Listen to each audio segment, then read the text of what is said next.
Alright, so we're going to make red beans and rice, which is a nice hearty southern dish. Now, apologies for the jostling camera, needed to readjust it right at the beginning of the episode.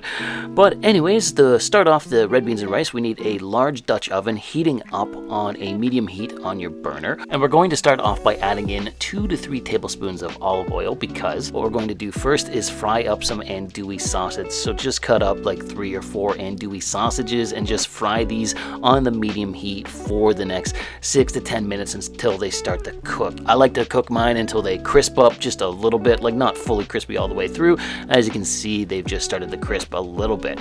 So once that's done, we're going to add in some vegetables, starting off with a large red onion diced up medium size, and then 2 to 3 stalks of celery, again diced up to a medium size, and then 1 large red bell pepper, again diced up medium sized.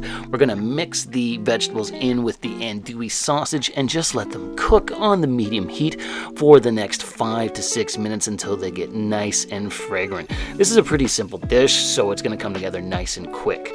After you've cooked your vegetables a little bit, we're going to crush in 2 to 3 cloves of garlic. These ones were being really stubborn and it took a lot of effort to mince them, but once you have minced them, stir the garlic in with the vegetables and let them cook for just a minute or so. After you've thrown the garlic in, it's time to throw in 2 to 3 tablespoons of tomato paste. That's going to just add a nice little base of flavor to your red beans and rice. Stir the tomato paste in and let it cook for about a minute or 2 with all of the vegetables and sausage. Once that's done, it's time to start adding in our spices, starting off with a teaspoon of oregano and then a teaspoon or so of chili powder. I'm then going to add in a teaspoon of cumin, a tablespoon or so of smoked paprika, and then last but not least, a tablespoon of sage.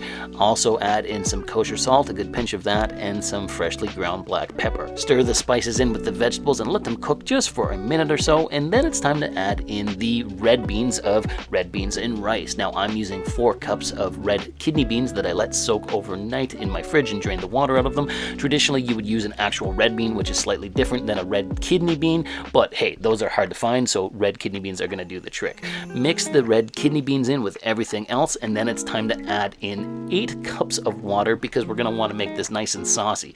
Now you can use chicken stock if you want, but that's really kind of pointless because we're going to throw in a large piece of pork hock. As you can see here, this is a pork hock, and we're going to let this simmer in the sauce, and that's going to give it a really nice meaty taste as we let this simmer for the next hour or so. So you can use chicken stock, but really it's kind of a waste, because if you just throw the pork hock in, like I said, the sauce, the liquid is going to get a nice meaty flavor anyways.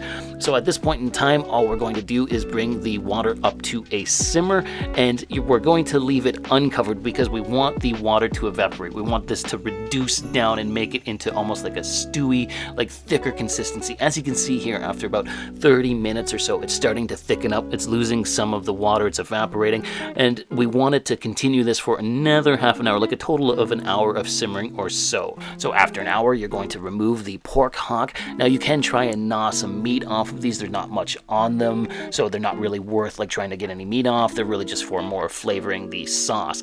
All we're going to do now is just do a quick mix. As you can see in the background, I made some white rice because it's red beans and rice, but this is ready to go, so let's go out and taste test it. Now I've plated up some here. Look at that. We got the rice, we got the red beans, we got the sausage in there, and all of the vegetables. It just looks gorgeous, and it smells really good. Like, it smells nice and rich and hearty. I'm excited to try this. I am looking forward to it. I love good old southern cooking, even being up here in Canada. So let's try a piece of the sausage first. Fantastic, fantastic. But you know what? Let's go in and actually just go in for the full and official taste test.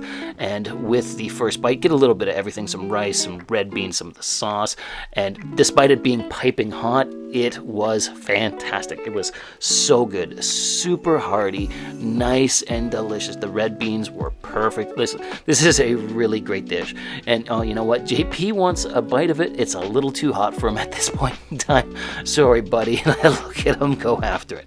But you know what? I served it to Rose and JP afterwards, after it cooled down a little bit, and they loved it. Meg loved it too. It's a perfect dinner dish. Like, it comes together in no time. Here, look at that. Another close-up shot. Look at the beans, look at the rice. Oh yeah. So like I was saying earlier, if you can find actual red beans, use those, but red kidney beans are going to do you because they're way easier to find. like so much easier to find. I couldn't find actual red beans anywhere. Everywhere up here in Canada just has red kidney beans, so really that's all you need to use.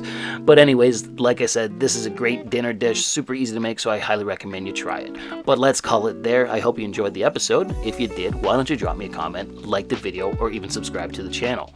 Thanks again for watching Idiot Proof Cooking, and we'll see you again next time.